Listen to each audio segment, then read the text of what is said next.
Hello friends, welcome to our YouTube channel तैयारी exam की। देखिए, हम यहाँ पे लेके आ चुके हैं 12th फिजिक्स सेंटअप एग्जाम 2022 का सब्जेक्टिव प्लस ऑब्जेक्टिव का आंसर की, वो भी लाइव प्रूफ के साथ आप लोग देख सकते हैं। यहाँ पे लघु उत्तरीय प्रश्न है, यहाँ पे दीर्घ उत्तरीय प्रश्न है। आप सभी को पहले बहुत बहुत बधाई हो, बहुत खुशखबरी आप लोगों के लिए कि ऑब्जेक्टिव क्वेश्चन भी डबल कर दिए गए। बहुत सारे अफवाह फैले रहते हैं कि डबल नहीं आएगा, कम कर दिया गया है, ऐसा नहीं है। ठीक है, आप लोग अच्छे से पढ़ाई करो, अपने माता पिता का नाम रोशन कीजिए, अपने शिक्षा का नाम रोशन कीजिए। ठीक है, आप जहाँ पढ़ते हैं वो संस्था का नाम रोशन करिए। यही शुभकामना के साथ इस वीडियो को स्टार्ट। तो फ्रेंड्स, वीडियो को स्टार्ट करने से पहले आप लोग हमारे चैनल को जल्दी से जल्दी सब्सक्राइब कर दें, क्योंकि इस चैनल पे आपको जितने भी सब्जेक्ट हैं साइंस स्ट्रीम से इंग्लिश हिंदी मिला के सबसे आपको ऑब्जेक्टिव और सब्जेक्टिव क्वेश्चन इसी तरह से मिलने वाले हैं। ठीक है, तो आइए देखते हैं। देखिए, इंटरमीडिएट सेंटअप एग्जाम 2022 का ये ओरिजिनल है।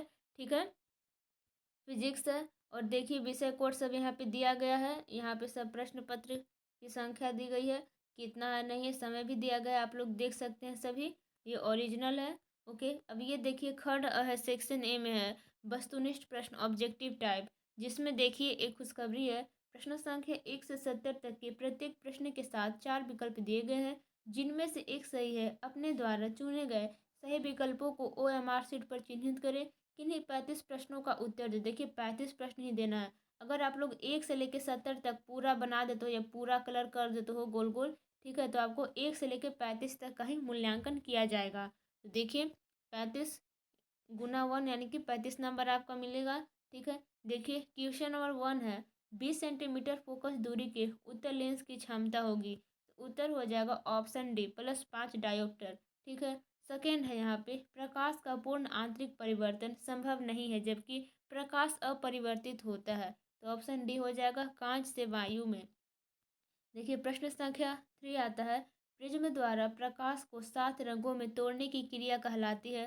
तो ऑप्शन सी हो जाएगा, वर्ण विक्षेपण।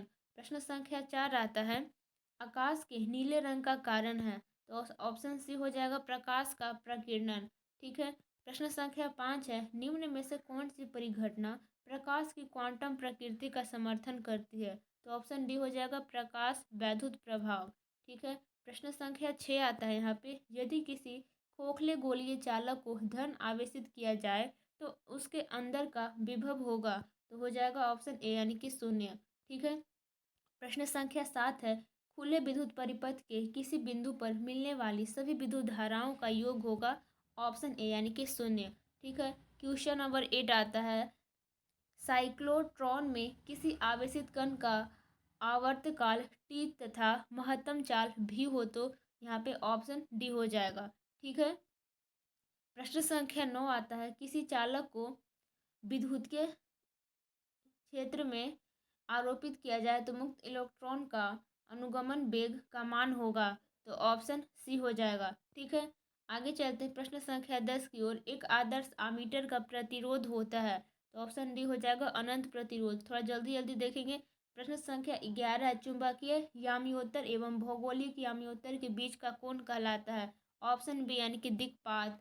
ठीक है, प्रश्न संख्या 12, यहाँ पे एक तार का प्रतिरोध R है, यदि इसे खींचकर व्यास आधा कर दिया जाए तो तार का प्रतिरोध होगा। तो ऑप्शन ए हो जाएगा 2R।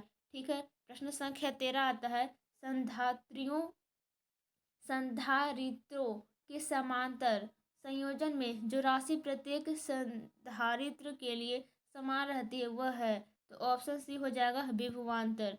ठीक है, प्रश्न संख्या 14 है, इलेक्ट्रॉन का विशिष्ट आवेश होता है। तो ऑप्शन बी हो जाएगा।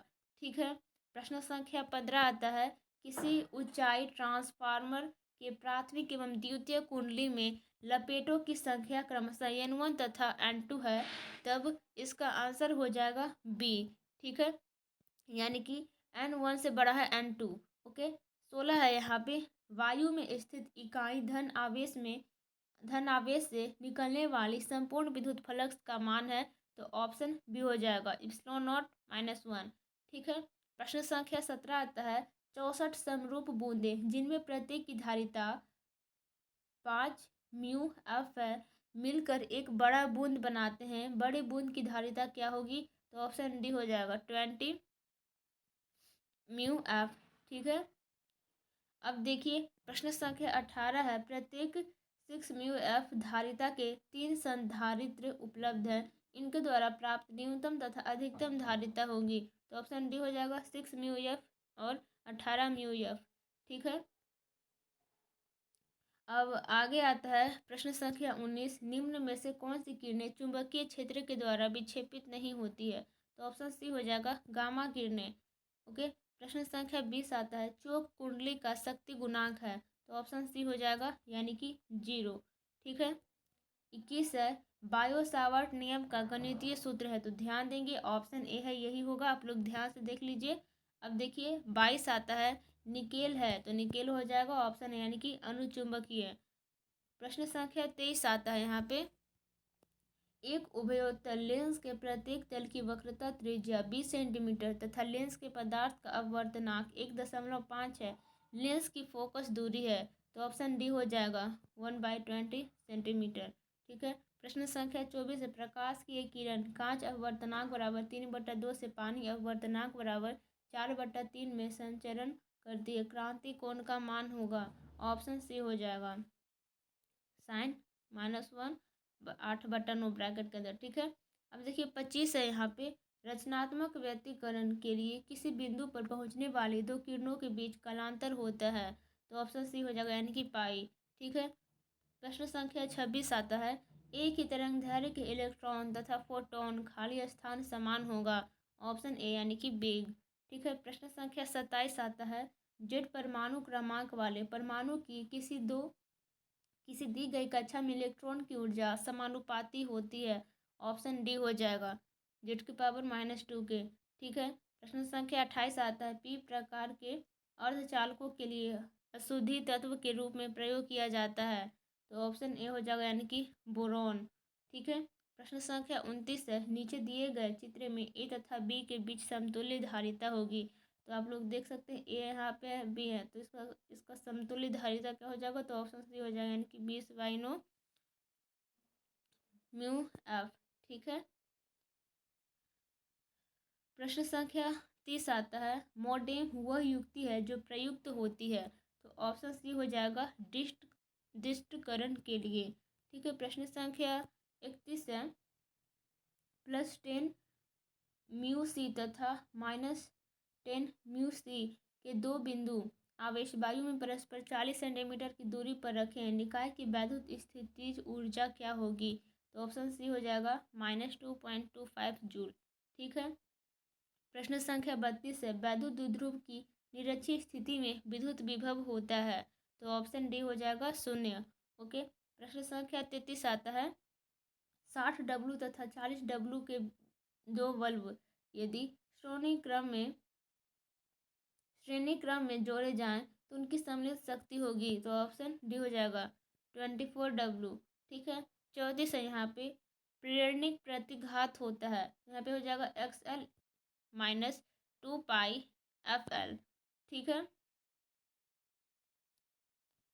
35 है यहाँ पे, आप लोग देख सकते हैं, एक तार में एक की धारा प्रवाहित होती है, यदि इलेक्ट्रॉन का आवेश 1.6 × 10⁻⁻19 C हो तो प्रति सेकेंड तार में प्रवाहित इलेक्ट्रॉनों की संख्या है? तो बी हो जाएगा 6.25 × 10⁻18। ठीक है। 36 है यहाँ पे, चुंबकीय क्षेत्र में बी में स्थित एम चुंबकीय आघूर्ण वाले धारा पास द्वारा अनुभूत बल आघूर्ण यहाँ पे टाउ का मान होता है? तो देखिए इसका आंसर हो जाएगा बी हो जाएगा। ठीक है। τ=BM, उसके ऊपर एरो। 37 है यहाँ पे, अनुचुंबकीय पदार्थ की प्रवृत्ति है? ऑप्शन ए हो जाएगा अस्थिर। ठीक है। लास्ट में हम आपको एक सजेशन देंगे, बहुत ही महत्वपूर्ण है, तो वीडियो को लास्ट तक जरूर देखिएगा। 38 है, डायनेमो के कार्य का सिद्धांत आधारित है? ऑप्शन बी हो जाएगा विद्युत चुंबकीय प्रेरण पर। ठीक है। प्रश्न संख्या 39 है, LR परिपथ का शक्ति गुणांक होता है? ऑप्शन बी हो जाएगा। ठीक है, R/√R² + W² और L²। ठीक है। 40 है यहाँ पे, प्रत्यावर्ती धारा परिपथ में यदि धारा I एवं वोल्टेज V के विभवांतर कलांतर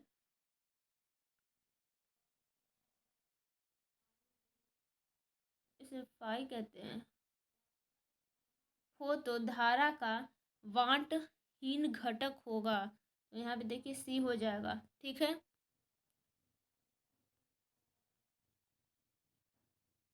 प्रश्न संख्या 41 पृथ्वी के चुंबकीय क्षेत्र BH में यदि किसी चुंबकीय सुई की आवृत्ति n हो तो ऑप्शन बी सही हो जाएगा। ठीक है, प्रश्न संख्या 42 है पृथ्वी के चुंबकीय ध्रुव पर नमन कोण का मान होता है। ऑप्शन ए हो जाएगा 0 डिग्री। ठीक है, अब आइए हम लोग चलते हैं प्रश्न संख्या 43 की ओर। एक उत्तर लेंस n=1.5 को पानी n=1.33 में डुबाया जाता है तब यह व्यवहार करता है। तो ऑप्शन ए हो जाएगा उत्तर लेंस की तरह। ठीक है, प्रश्न संख्या 44 है निम्नलिखित में किसका अपवर्तनांक सबसे अधिक होता है। तो ऑप्शन डी हो जाएगा हीरा।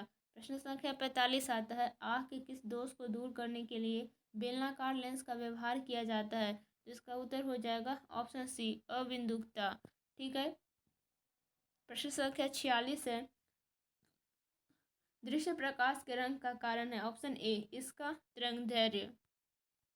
प्रश्न संख्या 47 है किसी बिंदुवत स्रोत से परिमित दूरी पर तरंगग्राह होता है। ऑप्शन ए हो जाएगा गोलाकार। प्रश्न संख्या 48 है सूर्य के प्रकाश का स्पेक्ट्रम होता है। ऑप्शन ए हो जाएगा सतत स्पेक्ट्रम। ठीक है, प्रश्न संख्या 49 है जितने समय में किसी रेडियो एक्टिव पदार्थ की राशि अपने प्रारंभिक परिमाण से आधी हो जाती है उसे कहते हैं। ऑप्शन बी यानी कि अर्ध आयु। ठीक है, प्रश्न संख्या 50 है ताप बढ़ने से अर्धचालक का विशिष्ट प्रतिरोध। ऑप्शन बी हो जाएगा घटता है। ठीक है, प्रश्न संख्या 51 है पृथ्वी के किसी स्थान पर एक टीवी प्रेषण टावर की ऊंचाई 245 मीटर है कितनी अधिकतम दूरी तक इस टावर का प्रसारण पहुंचेगा। तो ऑप्शन सी हो जाएगा 56 किलोमीटर। ठीक है, देखिए प्रश्न संख्या 52 आता है यहाँ पे किसी दूरी पर अवस्थित दो आवेशित कण के बीच विद्युत बल F न्यूटन है उनके बीच की दूरी आधा करने पर विद्युत बल का मान होगा। तो ऑप्शन ए हो जाएगा 4F। ठीक है, देखिए प्रश्न संख्या 53 आता है चित्र में धारा I का मान होगा। तो I का मान यहाँ पे आपको फाइंड करना है। देखिए ऑप्शन ए हो जाएगा यानी कि 8A। ठीक है, प्रश्न संख्या 54 आता है दो बल्ब 25W और 220V तथा 100W 220V दिया गया है इसमें से किसका प्रतिरोध ज़्यादा होगा। तो ऑप्शन ए हो जाएगा 25W। ठीक है, देखिए 55 है यहाँ पे सेल का विद्युत वाहक बल मापा जाता है। ऑप्शन ए हो जाएगा वोल्ट मीटर द्वारा। प्रश्न संख्या 56 है धातु का परावैद्युतांक होता है। तो ऑप्शन बी हो जाएगा इन्फिनिटिव। ठीक है, प्रश्न संख्या 57 है यांत्रिक ऊर्जा को विद्युत ऊर्जा में बदलने वाले यंत्र को कहते हैं। तो ऑप्शन बी यानी कि डायनेमो। ठीक है, प्रश्न संख्या 58 आता है जब हम किसी वस्तु को देखते हैं तो रेटिना पर बनने वाला प्रतिबिंब होता है। ऑप्शन बी वास्तविक एवं उल्टा। प्रश्न संख्या 59 आता है यहाँ पे विनाशी व्यतिकरण में पथांतर होता है। तो ऑप्शन सी हो जाएगा 2n+1 λ/2। ठीक है, प्रश्न संख्या 60 आता है इलेक्ट्रॉन वोल्ट ईवी मापता है क्या मापता है। ऑप्शन डी हो जाएगा यानी कि ऊर्जा। प्रश्न संख्या 61 है हाइड्रोजन स्पेक्ट्रम की कौन सी श्रेणी दृश्य भाग में पड़ती है। तो ऑप्शन ए हो जाएगा यानी कि बामर श्रेणी। प्रश्न संख्या 62 है निम्नलिखित में किसकी वेधन क्षमता महत्तम होती है। तो ऑप्शन डी हो जाएगा गामा किरणें। ठीक है, प्रश्न संख्या 63 है पूर्ण तरंग दृश्यकरण में यदि निवेश आवृत्ति 50 हर्ट्ज है तो निर्गम आवृत्ति होगी। ऑप्शन बी हो जाएगा 100 हर्ट्ज। ठीक है, प्रश्न संख्या 64 है निम्नलिखित में कौन विद्युतीय क्षेत्र से त्वरित नहीं होता। ऑप्शन बी हो जाएगा न्यूट्रॉन। प्रश्न संख्या 65 है भू तरंगों के लिए आवृत्ति सीमा होनी चाहिए। ऑप्शन सी हो जाएगा 10⁵ मेगा हर्ट्ज से अधिक। ठीक है, प्रश्न संख्या 66 है यौगिक सूक्ष्मदर्शी की नली की लंबाई बढ़ाने से आवर्धन क्षमता। ऑप्शन बी घटती है। ठीक है, प्रश्न संख्या 67 है चुंबक की ज्यामितीय लंबाई LG तथा चुंबकीय लंबाई LM से संबंध होता है। तो ऑप्शन ए हो जाएगा LM=5/6 LG। ठीक है, प्रश्न संख्या 68 है यहाँ पे रेडियो सक्रियता का मात्रक है। तो ऑप्शन सी हो जाएगा यानी कि क्यूरी। ठीक है, प्रश्न संख्या 69 है तनुकरण को मापा जाता है। तो ऑप्शन सी हो जाएगा ओम में। प्रश्न संख्या 70 है शून्य केल्विन पर अर्धचालक व्यवहार करता है। ऑप्शन सी हो जाएगा कुचालक जैसा। ठीक है, तो यहाँ तक तो हो गया। आपको एक बात बताना चाहते हैं अगर आप लोग अभी तक अपना सिलेबस ख़त्म नहीं किए हैं तो सिलेबस ख़त्म करना स्टार्ट कर दें जल्दी से जल्दी और रिवीजन करना शुरू कर दें क्योंकि देखिए सेंटअप एग्ज़ाम में जैसा क्वेश्चन आया वैसे ही आपका क्वेश्चन फाइनल एग्जाम में ही आएगा। और सेंटअप एग्जाम में आपके पूरे एनसीईआरटी जो भी बुक है सभी से मिला के ऑब्जेक्टिव क्वेश्चन दिया गया है। ठीक है, तो ये आप लोग बात याद रख लें। ठीक है, अब आइए अब हम लोग चलते हैं सब्जेक्टिव क्वेश्चन की ओर। ठीक है, तो सब्जेक्टिव क्वेश्चन में भी वैसे ही है, पूरा एनसीईआरटी बुक जितना भी है 12th का उन सभी से क्वेश्चन आया है। देखिए खंड वह है लघु उत्तरीय प्रश्न। देखिए प्रश्न संख्या 1 से 20 लघु उत्तरीय है। इन्हीं 10 प्रश्नों के उत्तर दे, प्रत्येक के लिए 2 अंक निर्धारित है। तो अब तो बिहार बोर्ड डबल ही दे रहा है ना, तो आप लोग अपना प्रैक्टिस करिए अच्छा से। ठीक है, और अपना नाम रोशन कीजिए सब जगह। देखिए हम बनाए हैं पहला स्थिर विद्युत परिरक्षण क्या है। ठीक है, क्वेश्चन बता देते हैं। दूसरा बनाए हैं चालक की प्रतिरोधकता क्या है, इसका ऐसा ही मात्रक लिखें। तीसरा बनाए हैं शक्ति गुणांक से आप क्या समझते हैं। पांचवा बनाए हैं, देखिए ये आप लोग किसी भी तरह से बना सकते हैं, किन्हीं भी 10 बोल रहा है। ठीक है, तो आप लोग जहाँ तहाँ से भी बना सकते हैं। देखिए प्रति चुंबकीय पदार्थ के 2 गुणों को लिखे, ऐसा नहीं कि 1 से लेकर आपको 10 तक ही बनाना है। 6 है वर्ण विक्षेपण क्षमता से आप क्या समझते हैं। 8 है पोल राइट क्या है, इसका एक उपयोग लिखें।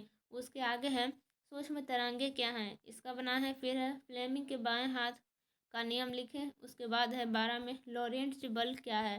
ठीक है, उसके आगे यहाँ पे 17 में भंवर धाराएं क्या है। तो पहले लघु उत्तरीय का हम लोग क्वेश्चन देखते हैं, उसके बाद दीर्घ उत्तरीय ओर की हम लोग चलेंगे। ठीक है, आइए देखिए यहाँ पे आप लोग देख सकते हैं एक स्टूडेंट का है यहाँ पे। ओके, आप लोग भी इसी तरह से बनाएं। अब बात आती है ये जो ऑब्जेक्टिव है इसको भरने की, तो बहुत सारे स्टूडेंट्स क्या करते हैं, इसको गोला में जो गलत हो जाता है, जैसे कि यहाँ पे आपको देखिए एक मिस्टेक देखने को हम दिखाते हैं आपको। यहाँ पे कहीं पे एक मिस्टेक हुआ है इस स्टूडेंट से, आपको हम दिखाने की कोशिश तो कर रहे हैं। हाँ देखिए प्रश्न संख्या 10 में देखिए ये 2 को कलर किया हुआ है, ए भी है, देखिए बी किया हुआ है और डी किया हुआ है। अगर ऐसे आप करेंगे बोर्ड एग्जाम में तो आपका इसका नंबर काट लिया जाएगा। ठीक है, एक भी नंबर नहीं दिया जाएगा। अगर आप लोग 2 को कलर करके एक वैसे क्रॉस कर देते हैं फिर भी आपको एक नंबर भी नहीं दिया जाएगा। तो अगर आप लोग इसको कलर करते हैं तो ध्यान से कलर कीजिएगा। अगर सही है तो एक नंबर मिल जाएगा, अगर गलत है तो एक नंबर कट जाएगा। निगेटिव मार्क तो नहीं कटता है। तो देखिए अगर आपको कलर करना है तो आप लोग जैसे कि देखिए ए है लिखा हुआ, तो ए को अंदर से ही जितना ए में गोल किया हुआ है आप लोग ब्लैक या ब्लू पेन से गोल करके अंदर ही आप लोग ऐसे अच्छे से भर लेंगे। ठीक है, कंफर्म होने के बाद। और बाहर इधर उधर नहीं निकलना चाहिए, ताकि ये सभी मशीन से चेक होता है। ठीक है, तो आप लोग अच्छे से प्रैक्टिस करेंगे।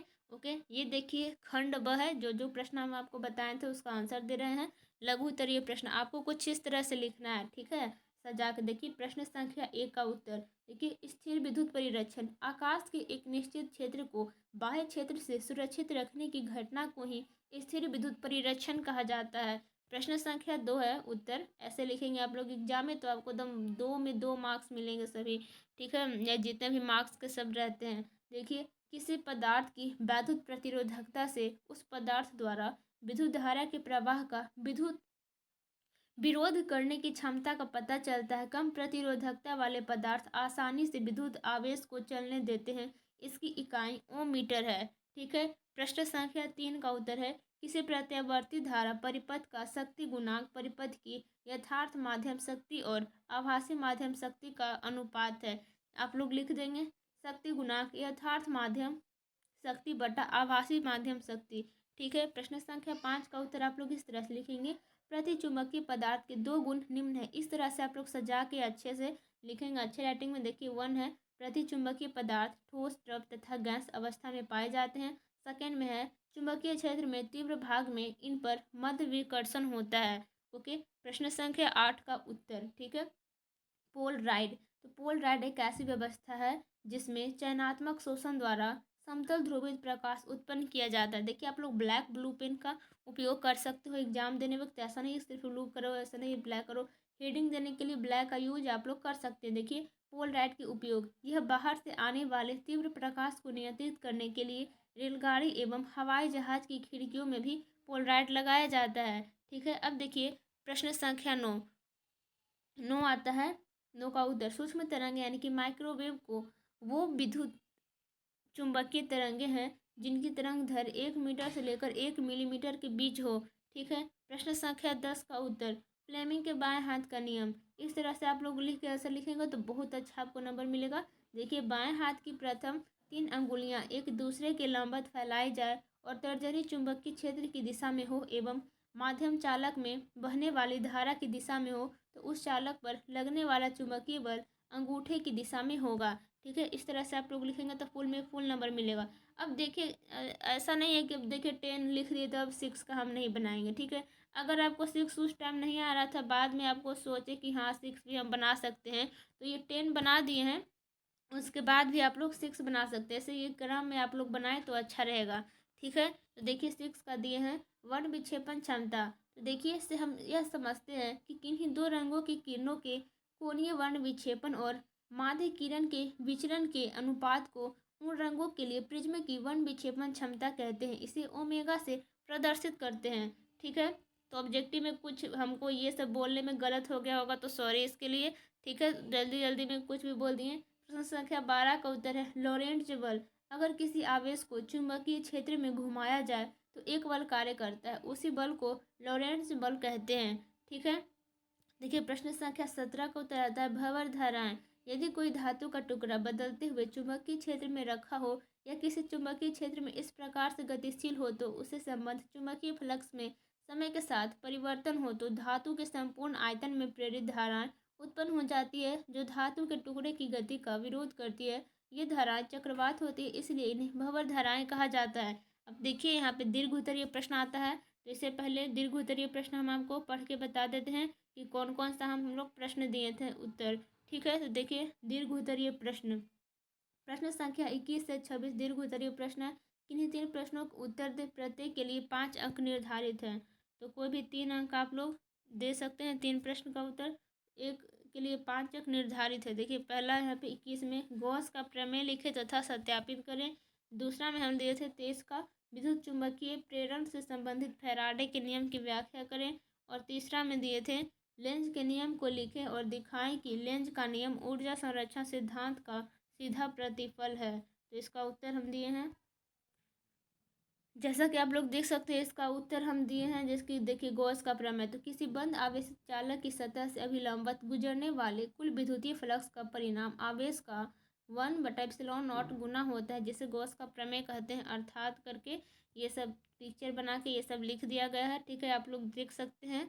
ओके, ये देखिए कुछ इस तरह से और लिख के सत्यापित कर दिया। जो भी अंतिम में लिखेंगे उसे आप लोग बॉक्स में ऐसे बंद करके लिख देंगे। ठीक है, ताकि चेक करने वाले को अच्छा राइटिंग दिख सके या आंसर दिख सके। प्रश्न संख्या 23 का उत्तर था विद्युत चुम्बकीय प्रेरण से संबंधित फैराडे का नियम। माइकल फैराडे ने अपने प्रयोगों के आधार पर विद्युत चुम्बकीय प्रेरण के संबंध में 2 नियमों का प्रतिपादन किया। देखिए प्रथम है, जब किसी बंद परिपथ में से गुजरने वाली चुंबकीय फ्लक्स में परिवर्तन होता है तो बंद परिपथ में एक प्रेरित विद्युत वाहक बल उत्पन्न हो जाता है। इस प्रेरित विद्युत वाहक बल के कारण बंद परिपथ में प्रेरित विद्युत धारा बहने लगती है। यह धारा तभी तक परिपथ में बहती है जब तक चुंबकीय फ्लक्स में परिवर्तन होता रहता है।